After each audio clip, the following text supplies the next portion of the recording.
Muito bem.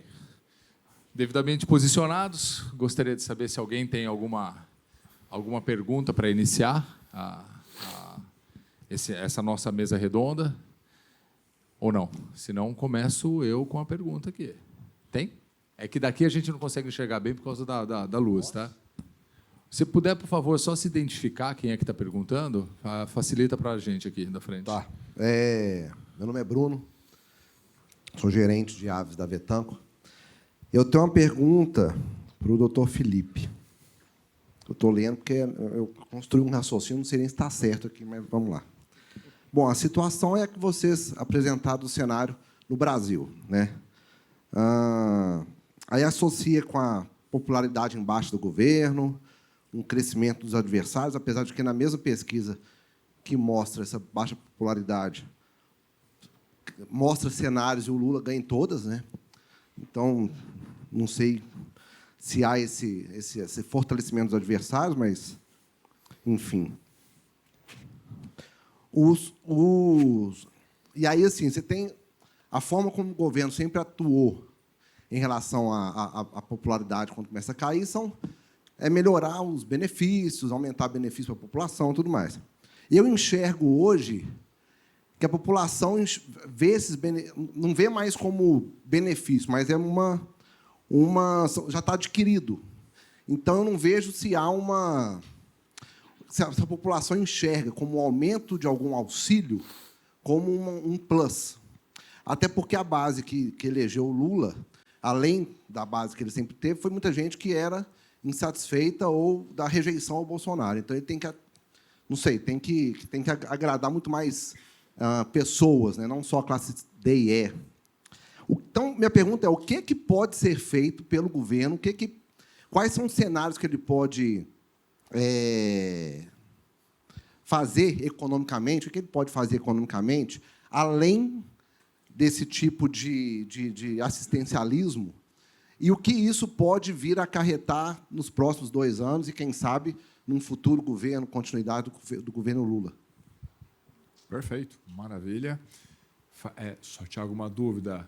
Uma pergunta de cada vez e responde? Sim, vamos fazendo assim um debate. E aí, se alguém, por favor, se o Roque ou o Ariovaldo quiserem complementar na mesma, fiquem à vontade. É uma mesa redonda. Perfeito.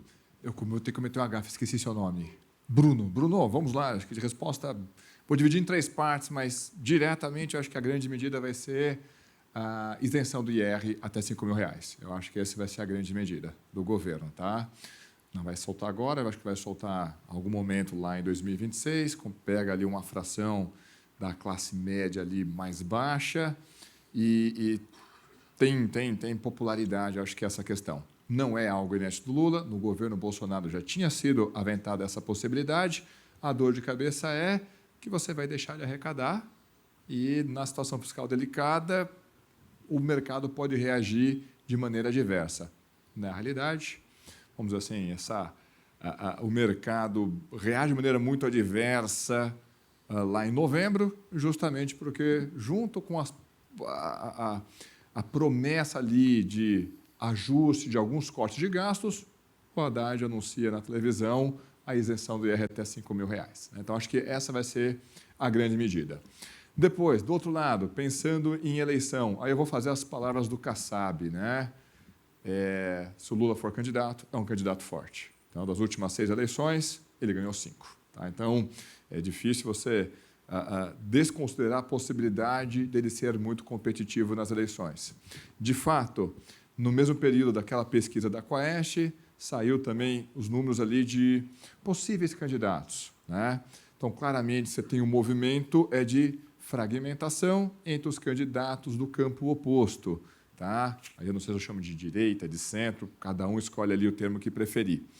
No entanto, a gente ainda tem ali um bom período até chegar às eleições, mas o que chama a atenção é justamente a elevada rejeição do Lula, mas não apenas do Lula. Tá? Isso vale para o Bolsonaro, isso vale para o filho do Bolsonaro, isso vale para o Fernando Haddad. Então, acho que essas peças ainda estão em cima da mesa para serem reorganizadas. Mas, fazendo as palavras do Kassab, é isso. Tá? Então, o Lula é um candidato competitivo, difícil você apostar muito contra ele, dado que, olhando para o retrovisor, 6 últimas eleições, ele ganhou as 5. Por fim, terceiro comentário.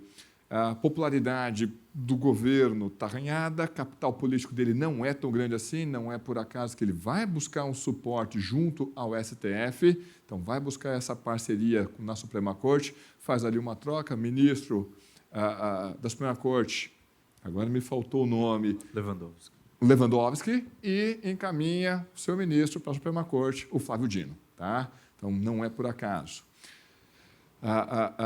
No entanto, de um lado, eu entendo sim que o software desse governo parece que está inadequado para o hardware da realidade, ou seja, a sociedade mudou dos anos 2000 para cá, ou seja, sua leitura, suas propostas, aquilo que encantava a sociedade naquela época parece que não está encantando mais. Mas eu quero só encerrar com uma coisa um pouquinho mais polêmica, tá? Não é um governo tão bom assim. E não era antes. Só que antes era bom de commodity, tinha dinheiro vazando pelo ladrão, era fácil agradar. Na hora que vem ali para uma realidade mais restrita, vamos dizer assim, na hora que a água subiu é que você descobre quem sabe nadar e quem não sabe. Não é só isso, então, a coordenação dele, o fôlego do Lula parece que está menor para fazer articulação, a articulação está mais complicada no Congresso, ele é um governo minoritário, mas ainda assim, em termos de conjunto de políticas, você teve um vento favorável absurdamente forte, não foi só para o Brasil, foi para as economias emergentes como um todo. O Kirchner foi popular, caramba. O Kirchner fez a esposa dele como sucessor. Então, não foi exclusividade do Brasil. Então, ficou na memória da sociedade um período que foi muito benéfico para uma fração da sociedade, em parte insustentável, mas o pessoal tem uma memória afetiva muito positiva. Parte disso mérito do Palácio Planalto? Parte sim, mas uma parte significativa era a conjuntura que não está mais presente. Eu só queria complementar dizendo o seguinte, né? Concordo com tudo que o Felipe disse. É evidente, o Haddad já levou para o Congresso a proposta, tentar votar ainda esse ano a isenção de imposto de renda da faixa até 5 mil. E ele espera aprovar isso em 2026.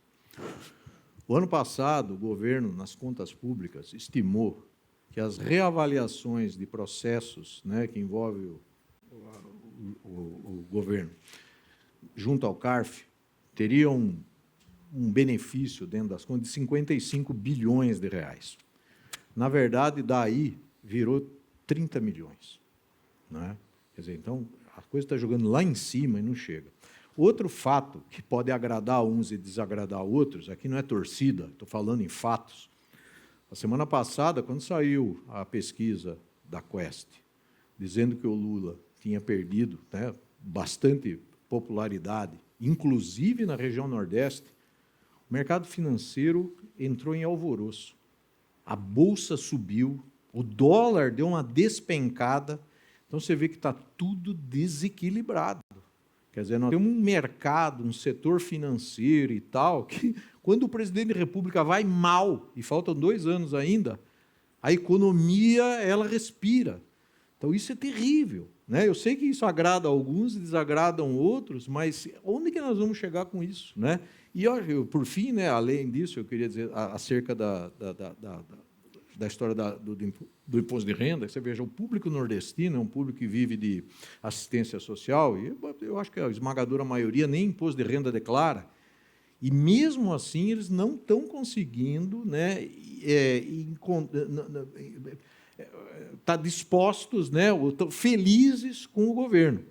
Então, realmente, eu acho que o cenário que a gente tem, por isso que eu brinquei aqui com aquela coisa, né, de fazer o diabo, quem falou isso foi a Dilma, há muito tempo atrás, e o governo vai ter que se abrir junto ao Congresso, vai ter que negociar ali, e hoje tem bons negociadores ali, o presidente, tanto do Senado quanto da Câmara, e tem aquela encrenca das emendas, né, que sabe lá para onde vai tudo isso. Né?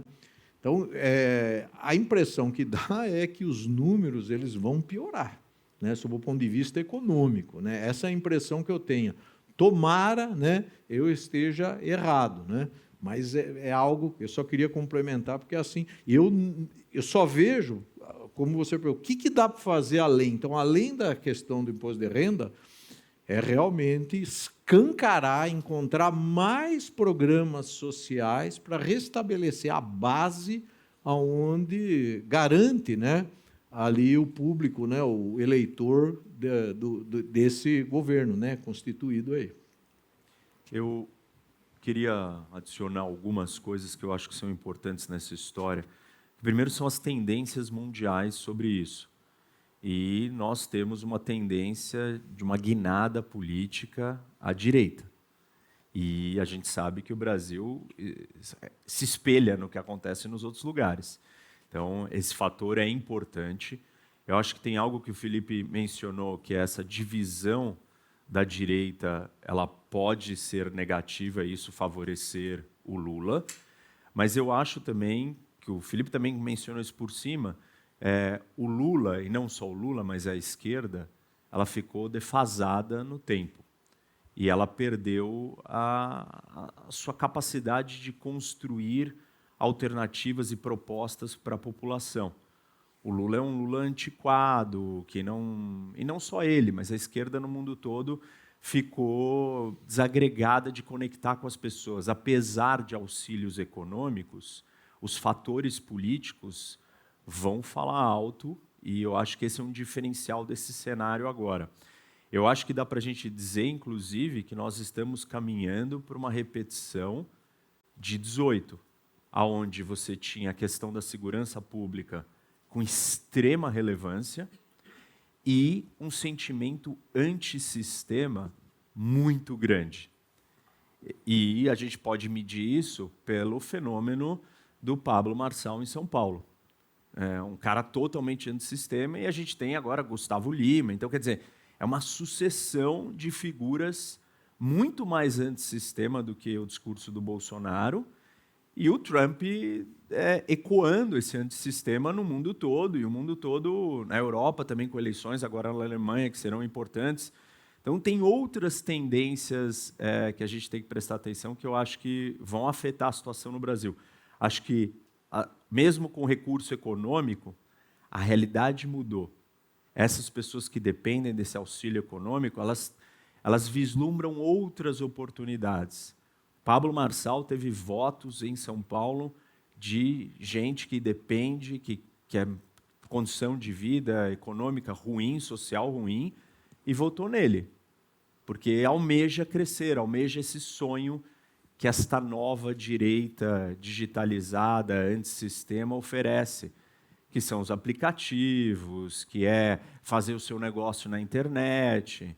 Então, tem uma mudança social acontecendo no mundo que vai impactar essa eleição aqui no Brasil, e eu acho que a gente ainda não conseguiu capturar esse resultado na eleição, como não capturamos 18 também. Não, o Alckmin tinha aquela coalizão gigantesca, todo o tempo de televisão do mundo, e veio o Bolsonaro e pegou todo mundo de surpresa. Claro, eu concordo com o Felipe, o Lula é um candidato forte. Ele está sentado na cadeira, e a máquina no Brasil fala alto. Mas eu acho que tem fatores e coisas novas acontecendo. A gente tem que prestar atenção como que a estrutura de poder do Lula, e aí aliados, STF, vão se comportar no jogo, porque isso pode fazer diferença. E, de novo, a história da direita. A direita vai estar fragmentada, o Bolsonaro não vai aceitar que seja o Tarcísio, se ele quiser vir, não vai. Vai querer botar o filho, aí vai vir o Marçal, o filho do Bolsonaro, o Gustavo Lima, aí claro, o Lula ganhou. Só para terminar, acho que o Roque é quem entende bem disso, mas o Lula outro dia disse o seguinte, aspas, só serei candidato em 26 se eu tiver 100% saudável, né? Não sei, tem muita gente que... Eu acho que isso é uma saída, é uma possível portinha que ele está deixando aberta, porque se ele sentir que ele não quer fazer o que tem que fazer, quer voltar a fazer política, ele talvez já tenha a saída dele honrosa. E aí, eu te provoquei porque você entende disso, que é a história do Biden. O Biden virou um lame duck, isso. Né? Um pato manco, aí demorou para colocar um sucessor para ele. Há quem diga que perderam a eleição tardia por conta dessa demora, né? Então, há quem parece que no núcleo do PT, há quem já cutuque o Lula e se escuta, já tem que aparecer alguém aí, porque lá na frente vai estar muito em cima, né? Não sei, eu li isso, né? Não, eu acho que você identificou bem, Ariovaldo. Esse é um ponto. Ele abriu uma portinha para ter uma saída honrosa. Mas aí também o que o Felipe falou, né? A opção seria o Haddad, só que o Haddad está brigando com o governo, o Haddad tem rejeição, o Haddad não seria páreo para enfrentar uma onda com todos esses elementos que eu descrevi, se não tiver dividida com 5 candidatos. Muito bem. Temos mais alguma ali? Ali, por favor. Pode se identificar, por favor, Adair. Bom dia a todos. Me chamo Adair, sou coordenador de território aqui na Vetanco. E parabéns, né, aos professores pelo tema. E a pergunta é para o professor Roque, em relação a conflitos de segurança alimentar. Tá? Então, anotei aqui para ficar bonito, né? Então, a guerra na Ucrânia, né, ela mostrou como os conflitos, né, desestabilizam principalmente a cadeia de suprimentos. E a pergunta é o seguinte: o Brasil está preparado para lidar com essas crises globais, né, no setor agrícola? E complementando, né, o Brasil tem capacidade de se tornar um fornecedor estratégico de alimentos para países que sofrem com insegurança alimentar? E se há risco de guerra comercial no setor de alimentos, né, com países protegendo a sua produção interna e reduzindo as importações? Eu acho que sim, existe esse risco, mas os países têm uma capacidade limitada de produzir todo o alimento que eles precisam. Então, por mais que você tenha alguma restrição e algum protecionismo nessa área, hoje o mundo precisa dos alimentos do Brasil. O Brasil é que tem que saber ter o jogo de cintura politicamente, geopoliticamente, de conseguir transitar com todo mundo, não criar problemas com ninguém e ficar meio neutro, meio amigável. Quando eu falei no meu comentário, né, na minha palestra, que o Brasil tem que tomar cuidado com qual lado que ele vai escolher, porque ele vai criar inimigos do outro lado. Então, a gente precisa ter uma maturidade política para lidar com uma questão estratégica do nosso fornecimento de alimentos. Eu acho, e eu tenho repetido isso muito, o Brasil tem que parar de depender da China. Nenhuma análise de risco econômica, financeira, vai te dizer: coloque todos os seus ovos numa cesta. Essa é a premissa número 1 de análise de risco e mitigação, diversificar. E eu entendo que é difícil diversificar com o tamanho da China e com a quantidade que ela consome. Mas nós temos que começar a trabalhar outros países, mesmo que não venham na escala e na potência da China. Mesmo a Índia, enfim, são países mais difíceis e não é o volume da China, mas precisa ser feito, senão nós estaremos numa situação onde não tem como a gente se desvencilhar da China, e se tiver uma grande tensão geopolítica, aí nós estamos perdidos, porque a gente vai ter que tomar o lado da China, né?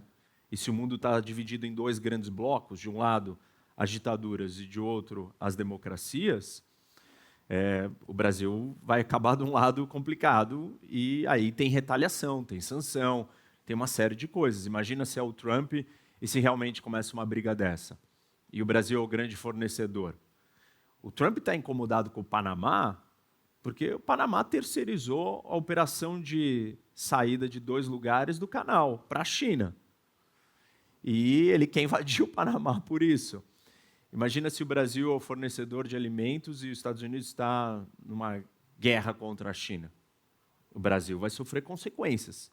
Então, a gente precisa trabalhar o lado político. Falar, olha, eu vendo para eles, mas eu também estou com você. Fazer política. E a nossa política externa, ela se tornou muito ideológica nos 2 governos, né?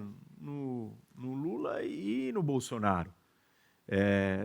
Política externa, você tem que conversar, você tem que falar, é política de Estado.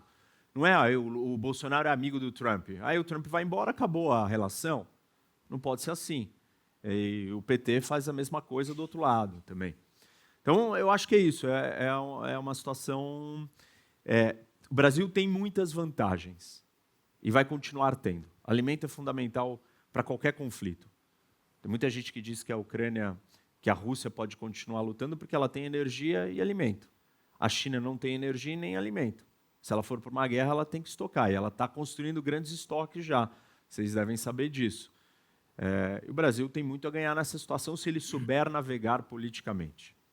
Acho que é isso.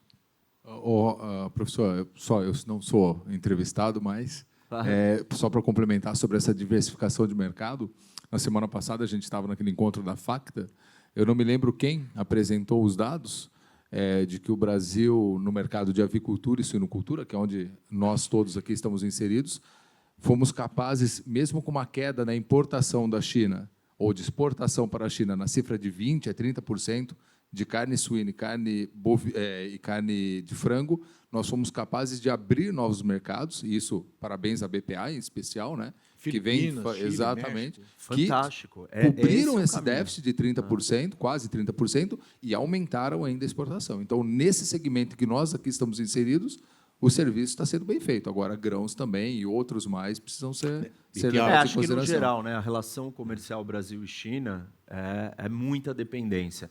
Mas é isso que vocês fizeram. A lição de casa, então, foi feita aqui. Isso tem que ser feito em toda a relação com a China. O pessoal de suinocultura aqui pode reforçar isso anos 2021, 2022, 2020, creio, logo após aquele problema da peste suína africana na China, começaram a demandar um absurdo de carne suína, conseguiram recuperar rapidamente o plantel deles e que gerou um grande buraco aqui no Brasil, porque, além deles não comprarem mais suínos, eles levaram todo o milho e a soja nossa e teve um boom de preços aqui no Brasil e, felizmente, a gente conseguiu diminuir um pouco essa interdependência, que não é interdependência, Que é uma essa dependência, isso. do mercado chinês, em especial para os suínos, que aumentou a exportação mesmo com a China diminuindo a importação ano passado. Tiago, como que é o nome dele lá? Alair?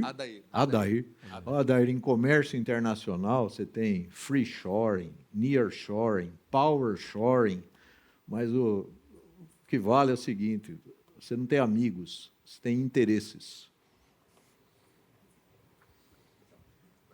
Bom, pessoal, ainda temos mais 6 minutos e meio, ou seja, temos tempo para mais uma pergunta, para mais uma discussão. Ali, ó, o Rafael. Já identifico você, Rafael. Aqui você eu conseguiu ver porque tem um vão no holofote aqui que me permite te enxergar. Mas, por favor, se identifique, Rafael. Bom dia, é um prazer. Sou Rafael Castro, trabalho na BRF, sou gerente de produção aves e suínos. A minha pergunta tem a ver com sustentabilidade. O Ariovaldo mostrou um pouco do que a Fortaleza do Agro também faz nesse sentido. Mas é inegável a gente não pensar nas consequências das alterações climáticas, inclusive na nossa produtividade, nos nossos resultados e nos nossos custos a longo prazo. E, recentemente, a gente viu um posicionamento do Trump, com a saída do Acordo de Paris, mostrando um caminho talvez diferente do que se trata ou se conversa a respeito de sustentabilidade. Minha pergunta é sobre isso. Como que fica a pauta sustentabilidade com essas sinalizações nesse contexto geopolítico atual? Olha, acho que você quer começar? Não, eu não vou. Eu só vou dizer para você um convite. Você conhece o Colégio Brasileiro de Nutrição Animal, acho, CBNA, né? Eu fui presidente lá, sou diretor atualmente.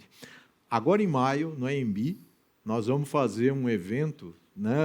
A reunião anual, né? Ali no AMB, 13, 14 e 15 de maio. O foco é sustentabilidade na avicultura e na suinocultura, na pecuária também, né? na bovinocultura. E vamos explorar exatamente isso aí, a questão da como o clima, né, as alterações climáticas estão fazendo com que vocês, né, integradores, produtores em geral, o que é que vocês têm que fazer para poder suportar isso tudo, né, o conforto térmico e tantas outras coisas, né? Então, é só agora uma propaganda aqui, tá? Que é um evento voltado, e deve ter até um colega teu da BRF, foi convidado, acho que é palestrante nosso lá também. 13, 14 e 15 de maio em São Paulo. No AMB. No AMB em São Paulo. Ok, obrigado. Eu acho que a gente tem dois lados para enxergar esse tema, né? Um deles é o lado prático do impacto real. Por que se busca a sustentabilidade? Por efeitos práticos, porque ela realmente vai afetar as chuvas no Brasil, vai afetar o solo, enfim, nós vamos ter problemas que vai afetar a produção. Então, acho que é uma discussão, ela não é só uma discussão de fachada ideológica, mas existe o outro lado da discussão ideológica, da discussão política. Então, eu entendo que, no geral, a saída dos Estados Unidos vai acabar com essa pauta. Ela vai morrer, ela vai perder a força de que se chegue a grandes acordos. Mas a gente já não conseguia chegar em grandes lugares. Então, ok, Paris, e tivemos algumas coisas, mas na hora do vamos ver, não se tornam práticas. Então, eu acho que essa discussão, essa agenda, essa pauta, ela vai morrer politicamente, porque os Estados Unidos não fazendo pressão, não participando, mas ela na prática ela não deixa de existir, porque vão ter outros países que vão tentar mantê-la viva, os europeus provavelmente. E falando da lógica aqui, da estratégia de você diversificar seus mercados, você tem que estar preparado a interagir com todos os mercados. Então, eu não acho que é um bom negócio para o Brasil abandonar isso, uma vez que nós somos o defensor e o representante dessa pauta por natureza, por essência. Somos o grande país que pode falar de meio ambiente, porque nós temos o maior ecossistema aqui de todos.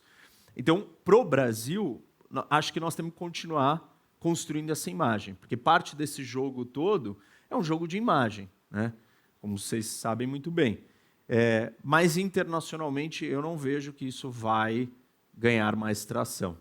E eu acho que isso está inserido dentro de uma discussão ideológica maior, onde as pautas da esquerda vão perder relevância. Vão perder relevância dentro dos ambientes corporativos, como a gente está vendo, assistindo as empresas de tecnologia todas. Não, nós vamos abandonar as práticas de diversidade de contratação, nós vamos abandonar... Tudo isso é parte dessa onda cultural, da guerra cultural. E essa vitória, assim, não dá para ter dúvida que ela é incontestável. A vitória do Trump ela é uma vitória incontestável do lado do espectro ideológico da guerra cultural que ele promove. E, junto com ela, estão vindo uma série de consequências. Eu diria que a sustentabilidade é uma das afetadas que vai sair prejudicada. Mas aqui no Brasil, repito, não acho que a gente tem que abandonar, porque esse tema vai voltar, porque tem outros mercados que vão se preocupar com isso, ainda mais com a ausência de grandes acordos, vão olhar para isso ou vão usar isso como desculpa, não importa. E, no final das contas, também tem a nossa produtividade e os efeitos na nossa cadeia ambiental e o quanto isso pode afetar o negócio aqui no Brasil. Mas, no geral, eu acho que é uma grande derrota e é uma derrota ideológica. Tá, vou aproveitar também aqui o gancho, assim como o professor Giovaldo, vou fazer a propaganda. Então, na GV, nós temos o GV Agro, dentro do GV Agro tem o Observatório de Bioeconomia. Tá? Então, essas pautas e assuntos, também temos lá um conjunto de estudos. E aí eu vou só um pouquinho, na mesma direção, só que talvez eu seja um pouquinho mais cruel. Tá? Eu acho que com a eleição do Trump, mesmo que essa agenda perca um pouco de protagonismo, ela vai se impor, a realidade está aí. Vamos lá, pessoal do Rio Grande do Sul, qual foi a última vez que vocês tiveram uma safra regular? Faz um tempinho, né? Pois é, já faz um tempinho que o Rio Grande do Sul não tem. Tá? Ano passado, que era para ter sido, termina ali com aquela tragédia, um excesso de chuvas. Então, Trump uma hora vai passar. Tá? Ok, tem ali as marcas, acho que aquela agenda woke somente em termos de diversidade e tal, muda um pouco, mas acho que de meio ambiente não, porque a realidade está se impondo. A gente teve quebra de safra no Mato Grosso, coisa que não era frequente, que não era comum acontecer. E eu acho que do lado do mercado tem demanda para produtos que tenham esse atributo. Tá? Então, acessar alguns mercados com Trump, sem Trump, esses atributos serão exigidos. Então, do lado de cá, Brasil, temos que prosseguir nessa agenda. Imagem fundamental, nós estamos no universo agro, o pessoal põe na conta do agro o quê? Todo desmatamento. Né? O nome técnico, mudança de uso do solo. Ah, Felipe, isso é errado. Eu concordo que esteja errado botar tudo isso aí na conta do agro. Mas é assim que o povo lá fora enxerga, assim como o comprador enxerga, o comprador não vai fazer lição de casa para nós, então somos nós que vamos ter que reverter esse número. Por exemplo, mas parte disso é desmatamento ilegal, ninguém apoia desmatamento ilegal. É verdade. Só que, na hora que sai uma notícia dessa, sai uma informação como essa, o setor tem que se posicionar deixando claramente, somos contrários a isso. Marcar a posição do setor, a imagem do setor como contrário ao desmatamento, por exemplo, que é o calcanhar de Aquiles quando a gente olha no balanço de emissões do Brasil. Então, com Trump, sem Trump, eu acho que essa agenda tem que continuar, seja porque uma hora o Trump vai passar, seja porque o mercado consumidor está demandando esses atributos. Tiago, temos já um vem, minuto e 25 lá segundos. Vem tá? o Ariovaldo pessimista outra vez. Não, fato. Há uma guerra, uma ADI no Supremo, uma encrenca entre a Abiov, que representa os esmagadores de soja para produzir óleo, enfim, etc., que assinaram um tratado há muito tempo, chamado Moratória da Soja, né, junto aos compradores europeus, importadores europeus. Ou seja, de 2009 para cá, não se esmaga soja de áreas desmatadas. Ok. A ProSoja, que representa os agricultores, né, ela, lógico, ela se queixa, né, porque limita ali a atividade de uma série de produtores e tal, que alegam isso é um absurdo, e não sei o quê, que, enfim, tinha que ser mais tardio e não tão recente, enfim. Mas onde eu quero chegar? O governo do estado do Mato Grosso aprovou um decreto que é um paradoxo. Se você fizer uma ação de sustentabilidade, né, que exceda o que está dentro do Código Florestal brasileiro, você vai perder todos os benefícios tributários no estado. Não, mas espera um pouquinho. Eu não entendi, governador. O que o senhor falou? Não. Se você fizer muita sustentabilidade, você vai perder o benefício. É lógico, isso aí tem uma repercussão negativa enorme. É contrário ao que nós estamos vendo no mundo moderno, né? E, de fato, aí ele deu uma recuada, limitou um pouco isso, mas a coisa prevalece a ponto de ter uma ADI agora ajuizada pelo PSOL, a Rede e o Partido Verde, né, que estão lá dentro do Supremo, para discutir esse negócio. Então, vocês vejam até onde que chegam, né, os interesses econômicos, isso e aquilo. Quer dizer, se eu fizer o que o Código Florestal determina, ok. Além disso, eu perco os benefícios da coisa. Então, é um desestímulo à sustentabilidade, né? E eu estou dizendo isso porque eu fui procurado, porque o estado do Mato Grosso tem muito empreendimento agropecuário, tanto produção aves, suínos e a própria agricultura, né, grãos e tal, né? E, enfim, então vocês vejam que disparate. E serviu, inclusive, de incentivo o governador de Rondônia, também querendo fazer já. Parece que já tem o PL, né, para ser aprovado pelo Executivo. Então, são as idiosincrasias, ou sei lá, os paradoxos, né? Muito embora eu concorde com tudo, falar assim, gente, esse é um caminho que não tem volta. Inclusive, olha, o setor privado está de parabéns. Inclusive, eu tenho ouvido isso nos Estados Unidos. Apesar dessa vocalização recente, né, que o Trump tem tido, as empresas privadas elas continuam com seus programas e tal, porque entendem, né, percebem a importância da sustentabilidade, né? Eu achei interessante eu registrar para vocês que realmente nós temos muita casca de banana na frente. Tá? E após o almoço teremos 3 pessoas que estão sentados aqui que representam a parte de food service, que são grandes empresas que vão dizer para que caminho eles vão, né? Não adianta... São eles que apertam a gente. Exatamente. Né? O Trump pode falar o que quiser, nós podemos falar, mas, na verdade, quem compram são eles e o cliente sempre tem razão, né? Então, a gente vai ter que seguir a cartilha que eles adotarem. Pessoal, passamos já do nosso tempo. Agradeço imensamente todos por essa manhã. Agora...